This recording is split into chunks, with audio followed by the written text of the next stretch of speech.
guys, Melissa here. How's everybody doing? So I'm having an awesome day. I usually will slow things down a little bit when I feel like, okay, you're either doing too much or you haven't gotten enough priorities done. I'll slow it down and I'll be like, how can I make my day better? That's usually what I ask. So I was out walking with my son today and had to get an extra key to the mailbox. So we did that together, and I so appreciate having extra time with my sons. So, guys, I want to say a couple things. So I posted in my community, Lila Rose has a post about say yes to romance, say yes to family life. That should be where our hearts are, ladies. Saying yes when we're young to marriage, to children, and the whole kingdom within your family. There is a huge amount of work to do and a huge amount of joy and fun. And, when you choose abortion, and I know because I had one, I had a forced abortion, it will take from you. It will not add to your life. Luckily for me, I'm one of the few who have healed in Christ, and I want to use this to help other women. This I have used for good. Something that the enemy stole from me, I have used for good. So, as we see the DNC wrapping up, I had an email today of, wait until it comes to our neighborhood. Then we are going to see even more of these mobile buses promoting abortion. So we want to really support the pro-life movement now, guys. If any time in our lives, it's now to really get on board, vote for Trump.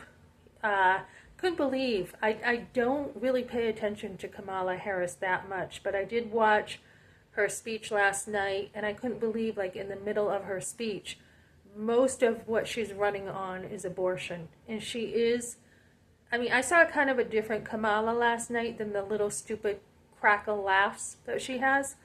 There's someone who imitates her extremely well. But anyways, she talks about how she's going to be proud to increase the expansion of abortion in all 50 states. So our work has just begun as pro-lifers, okay? And now as I have 5 sons, I will tell you the joy as an older woman now, an older mom, still having my younger sons around. And we want, this has been like my whole life, I've been married 33, coming up in September 6th, 33 years of marriage. I don't know why I've said 34. 33 years of marriage coming up, and then that's how long basically I have been, a mother. Shortly after I got married, we had our firstborn, who was 31. So all the way from 30s to the late 20s to down to, the early 20s to 18. That has been my whole life. And people will be like, what's up with you with work? Work has not been my biggest priority. My biggest priority has been being a wife, a mother, a homemaker, a homeschool teacher. So I have teacher in my resume, and that's kind of where I've spent all my time. And I've just had like side hustles, like just jobs on the side. So today I had already thought, last night I found my real estate book, and I'm like, these dead-end jobs, Melissa, you're too good for them. And, so I found my real estate book, and I'm like, geez, I should, get back into studying real estate, because I had taken a class with KW, and I had passed and everything, and that was without me trying. I was in a hotel room trying to survive passing a real estate class. So, excuse me, I know I've got some gaps, and I know I can work on it. But when I came here, I was like, PSI's like, we lost your class results, so you're going to have to take the class over. So I happened to run into someone today, and I am always open to new friends, always. I had just gone to a restaurant that I love and talked with someone, and she's like, "What are you doing now, Melissa?" And I'm like, "Oh, now I'm waitressing."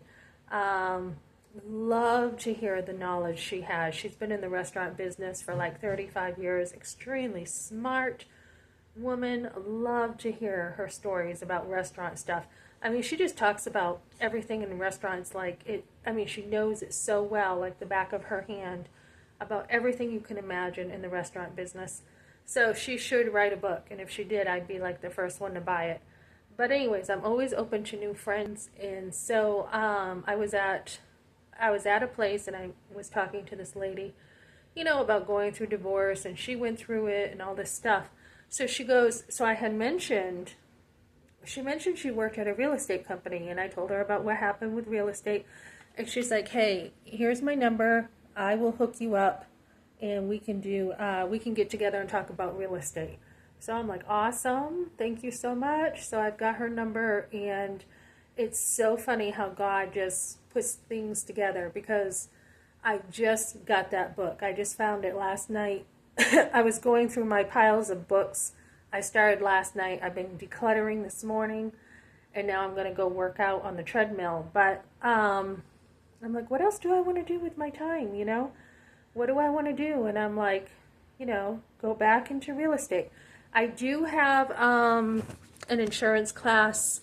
I already passed one side of it, and I didn't realize that I also need another side to pass. So I haven't gotten the email. Last night I talked to this guy, and he's like, "I sent it. I haven't gotten it yet. I need to check my spam." But it may look like I end up doing insurance and real estate now.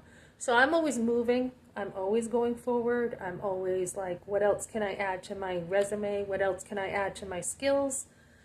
And then,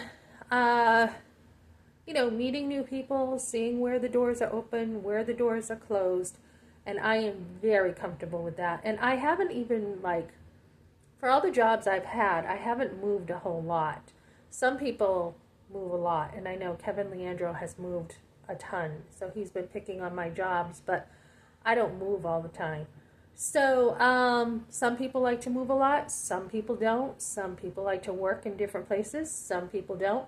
I enjoy it, and I also got another email today for hotel work, but it's not the housekeeping.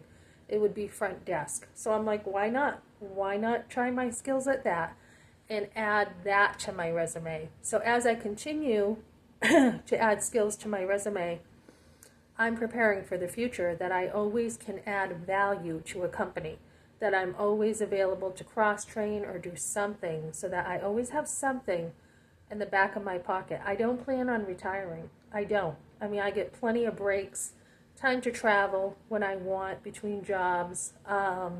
So I like being around people, having an outlet, and making money. That's important to me. Unless something happens, I will be working until the day I die.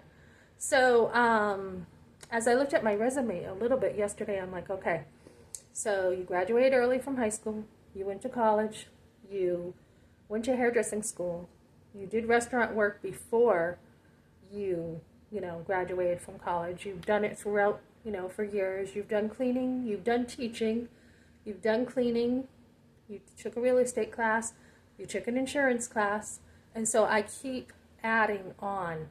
And that's kind of how I like to live. I like to have a big repertoire with work. So I like to reach people across the lines when I minister to people, and I am very gospel oriented. I can use all my job skills to relate to people. And then I just looked into taking a class, MBA, JD class, as looking into, with this whole experience with the divorce, looking into law. And I'm like, that sounds really interesting. And of course they have scholarships for anything you want to do, guys. I also looked at working on a cruise ship, being a stewardess. I had talked to a woman when I was in Texas about that. So there is still a lot to do when you're young enough, guys. So, so I still have a lot to do. I have not heard from that housekeeping job yet at the new place. So I'm waiting on that. And well, actually, she did call me back. I forgot that. She did call me back last week, and she talked. She had a few more questions for me.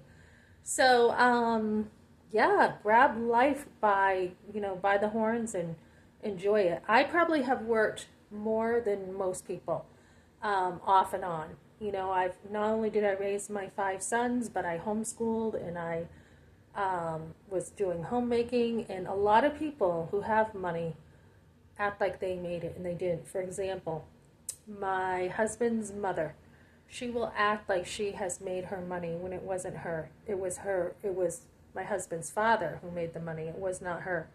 So she's only worked for a short time in her life. She hasn't worked that long. She's only had 2 kids, and she likes to think that she has, has done it all. And, I say something about her again because she's still kind of attacking in an indirect way. She still is. And I had thought, okay, she's not directly attacking me, so I can have a little bit more respect for her, but she's still doing it. And so when you have a mother-in-law who just is coming at you all the time for 30-something years, after a while, it's just like, what does this lady need? I think she needs a lot of love. I think she is somebody who's very insecure and probably jealous, and she just can't seem to get it on her own, so she has to go around on her Facebook, bugging everybody, it seems. So anyways, whatever with that. So I am going to go exercise. I do want to get into that too. I have looked into improving, my arms, my exercise, my workouts, and looking to do something for older women there. So I'm always learning, always go, go, go. But my point is, back to what I was saying, Lila Rose, her post is saying yes to family. And guys, it's the highest calling for a woman. It truly is. Even when you have issues with your in-laws, it's still, you can keep your distance, you can keep the boundaries up. And what happens with your kids is they usually keep you so busy, you are preoccupied with being the best mother that you can be, so that you don't really have time for the drama. You just don't. You're busy with your kids. So even if you are over there visiting or whatever, you can stay focused on your kids so that your mother-in-law, really can't get in there between you and your kids. That's what I did when I was over there. I was just focused on my kids and let my husband visit them. And I was just like, okay, this is my job and I will stay focused on them. And then as they got older and my mother-in-law tried to get between us, I stayed even closer to my sons. So that's what you want to do as a mother. You want to stay close enough to your sons that nobody else, who's trying to destroy you can get in there with that relationship. So grandparenting is different for everybody. Some people feel like I want my parents totally involved and to take the grandkids all the time and to watch them. And other people are like, no, I don't think so. This is my job, and you had your turn, and all you're trying to do is, get between us and start trouble. So she did it with my husband, and you know what? No real woman will take another woman's man, and that's what she tried to do. And she can't do it. She can try to all she wants, but she can't, because my husband and I still have so many memories together, no matter what she tries to do. So moving forward, ladies, choose family. Choose family. Don't choose abortion. Choose life. It's for your benefit. Okay, guys, thanks for joining me.